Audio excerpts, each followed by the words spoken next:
Today I'm going to show you this Stampin' Cut and Emboss machine. It is a die cutting and embossing machine. This is the larger one. It comes folded like this. You do have to attach the handle when you get it. It's pretty easy. It unfolds, so you have your platform. It's got its handle, so it's easy to pick up. It comes with the base, which you can buy spares of. This is number 1, and then 2, which is a shim, and then it comes with 2 cutting plates, which you can also buy replacements of because they do break, although I have never had one break yet. It is possible for them to break after much use. It also comes with a gray plate that is used for embossing. On the plate are directions for the correct sandwich. So when you're using thin dies, you want to use plates 1, shim 2, this plate, and you want to use the 2 clear cutting plates, 1 on the bottom. Then you have your cardstock with your die face down, and then you have the next layer 3, the clear cutting. For the embossing, for a standard embossing folder, you're going to follow different directions. They're also on here, but I will get to the embossing in a little bit. The directions are also on the thinner shim plate, so you can always see what your sandwich is, but you may have to play around with it a bit, but this has been mostly working for me. These clear ones, you have 2 of them. As I said, they will break. I like to designate 1 for my bottom cutting plate because it is going to get a lot of cut marks on. As you can see, this is starting to get some on there, and that's normal. And they will warp a bit, the top and the bottom one, but keep this one always for the bottom because it will leave those little impressions on your cardstock eventually. If you have a look at mine, this is my current cutting plate. I cut on both sides of it, but you can see it is very etched with lots of cutting marks. And when I cut, the back of my cardstock will have impressions on them from all these little marks. And it does get fibers. You can get a stiff brush and brush them out. But this is typically normal. And like you see, it's warped a little bit. But I'll put it in sometimes one way, sometimes the other way, which helps a little bit with the warping. But anyway, you can see they're very loved and used. And when they do eventually break, I will throw them out. This top one, which this one has no marks on it right now, but will eventually become my new bottom plate. And then my brand new plate will become my new top plate. So I'm always rotating. It's top plate, then it becomes a bottom plate, then it breaks, and I'll get rid of it. Not that I've ever had one break, but I can switch them out. But always keep a nice clean one if you can. You can see I have accidentally made some cutting marks on this top one. You can see some of them. It's still good for the top. When it starts impacting the quality of my die cuts, then I will make it a bottom plate. Let us get to some die cutting now. I am going to be using the Sunshine and Tulip bundle. It has stamps and dies. I'll be using the dies. So in order to cut, I'm going to put my base cutting plate and my shim, layers 1 and 2, into the machine. Then I'm going to put my very well etched cutting plate in first. It doesn't matter which way. Then I will take my die. Now I'm going to start off with this very large die. It's a cover plate. So it pretty much covers the whole card. And it will etch and cut out different things. This is the flat side.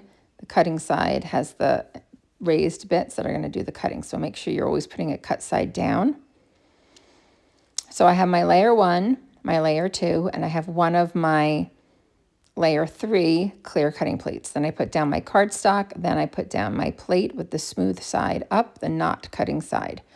I do sometimes tape down my plates, but it's not particular that I'm very precise with this one as it's cutting out the whole thing. So I'm not going to tape this one down. Sometimes if my bottom plate is very warped and it's my dies are having a hard time staying in place, I'll tape them down as well, but I'm not doing that for this one. So then I am going to take my top plate, the one that does not have many etched cut lines in.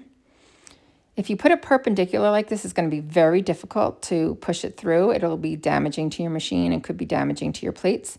But you'll feel a lot of resistance and you'll know then not to force it. So I like to just move it and put it at a little bit of an angle so it's not going in completely perpendicular. It makes it easier to turn the handle. It makes it easier for the plate to pass through. So then I put on my top plate.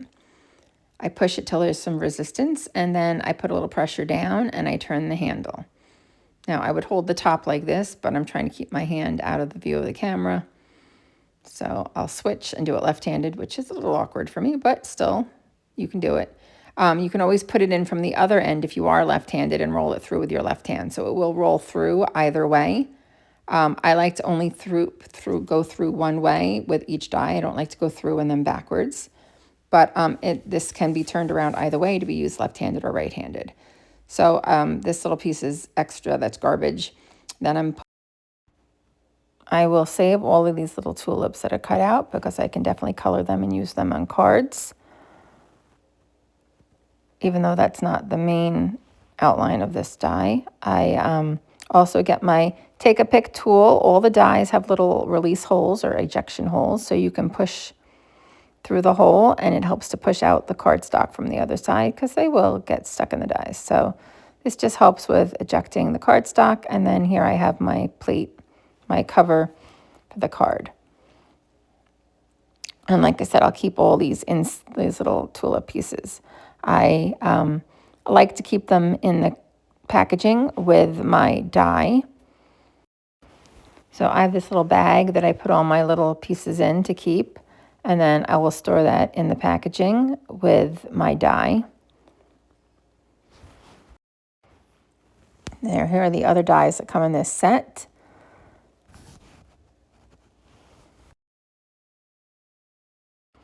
I'm going to do this label cutter. This cuts out a label. Then I have ones that cut out tulip details and leaf details. So I'll put them all in face down. You don't want to get them too close together because if they should shift and one lands on top of the other, the metal is soft enough that you can cut into it with one of the other dies. So you want to make sure there's plenty of space around them.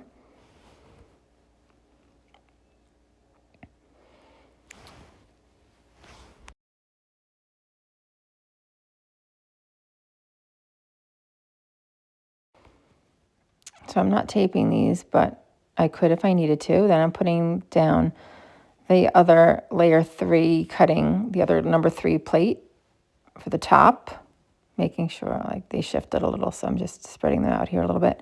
I'm going to put it at a little bit of an angle too to just ease it going through. And like I said, it does roll through in both directions, so you can do it right-handed or left-handed. Push it through, trying to keep my hand out of the way. But normally I would hold it on the handle.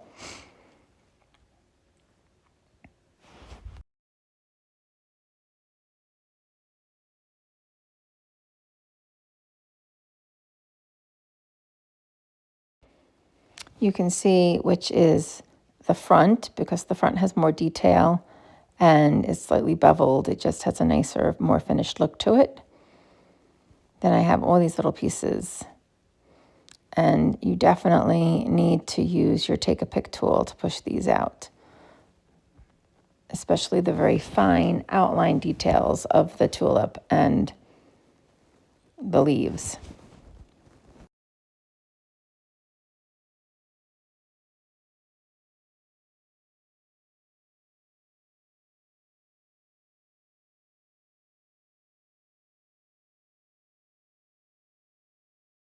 If you're going to be cutting a long, thin die like this, I also like to put it in at an angle. It does get a little warped, but that's okay.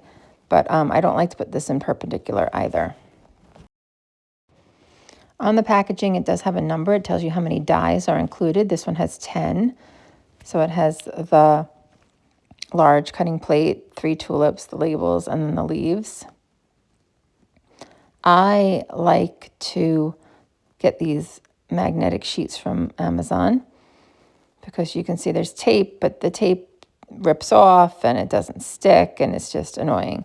So I usually take all the pieces off. It's really hard to get some of them off at first because they're really stuck there the first time you use them. But I pull them all off. And you can get magnetic sheets that are sticky on one side, so you can stick it to the packaging here. These are not, but they come cut to this size, but you can cut them if you want different sizes. And then I place this in the packaging, and then I can place all of my dies on it, and things don't shift around, and it just makes it nice for storing them in the little plastic envelopes.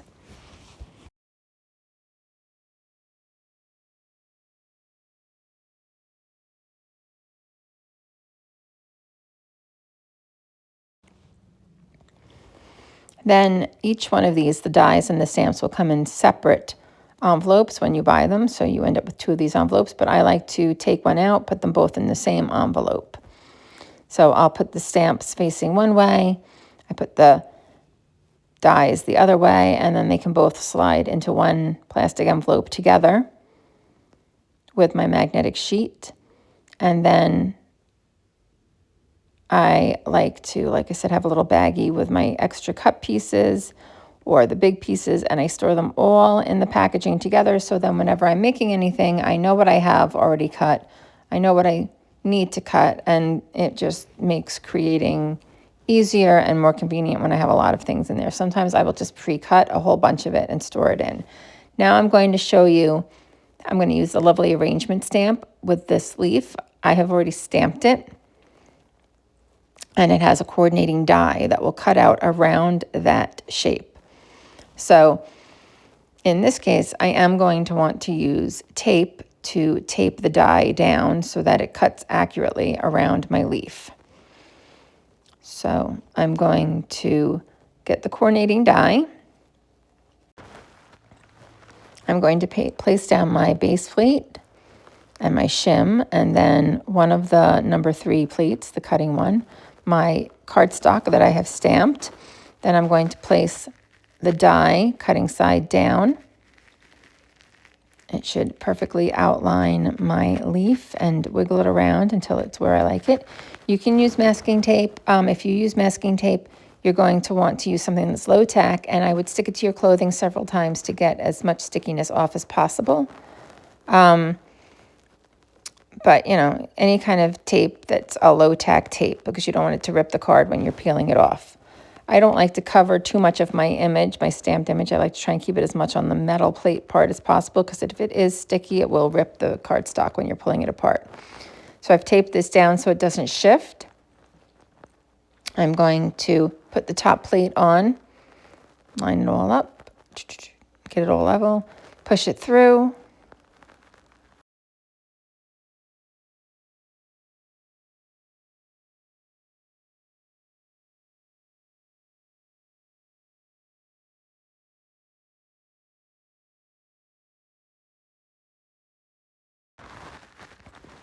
Gently pull off the tape.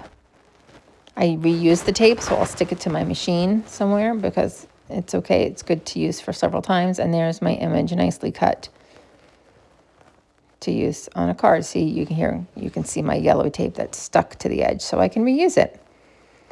Okay, now embossing folders. You have 3D embossing folders and standard embossing folders. I use a label machine. I don't store them in the normal packaging, and I will label it with the title, 3D if it is 3D, and I'll put like the catalog or online exclusive or wherever it came from. That's just for me. But I always put the name on it, and I always put if it's a 3D one or a standard one. If it's standard one, I don't put anything. If it's 3D, I always put 3D, because you need a different sandwich for a standard embossing folder and a 3D embossing folder. This is a new one that's coming out. It came out in January. This one came out in January, 3D embossing plate.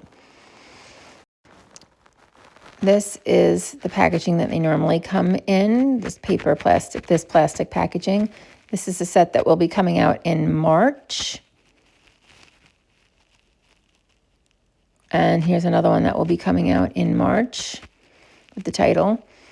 Like I said, I don't store them in this plastic little plate thing because it's very flimsy and it's falls apart, and I don't need the picture papering. So I just get the stamp and I mean the label maker, and I just label it with the name and whether or not it's 3D embossing. I like to cut my cardstock to slightly bigger than I need for my card because when you emboss, it's putting little folds in the paper, so it will shrink your cardstock a little bit. So I always like to emboss first and trim to size second. Always starting with a piece of cardstock that's just slightly bigger than what I am needing for my card. So for a standard embossing folder, when you want to emboss with a standard embossing folder, you're going to use platform 1, and then the 2 level platform 3s, a clear one on either side. So you're going to place down platform 1, no shim, then one of the number 3 plates, then your standard embossing folder with your cardstock in between. There's a line, so you can line it up and keep it straight if that's necessary. Place it in so that the hinged side is going into the machine. That's this part. It opens like that. The opening part is towards you. The spine is going in. That way it doesn't crack. If you go in the other way, the spine could crack. And then you push it through.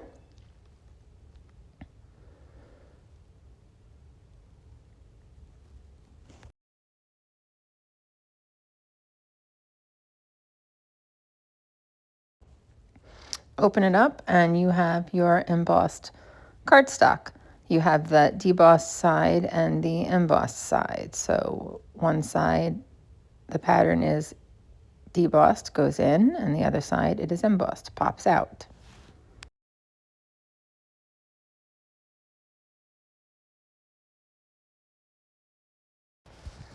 A 3D embossing folder is one that has more dimension. So you're going to need a different sandwich. It is usually a thicker embossing folder. You're going to need the base plate 1, and then you're going to need that gray number 4 plate. You're going to put your cardstock in with the hinged side going into the machine first. You can line it up with the line at the bottom. But it is important that you do not come back out with this because that spine will absolutely start to crack over time. So you want to always put it with that closed hinged part going in first. Then you get the gray number 4 platform, put it on top, and roll it through. Some people like to spray the cardstock with a little bit of water first to get more of an impression. That's up to you. I don't often do that. I do occasionally. I haven't seen much of a difference. But there you go. There's your embossed folder, and then you can trim it down to whatever size you need.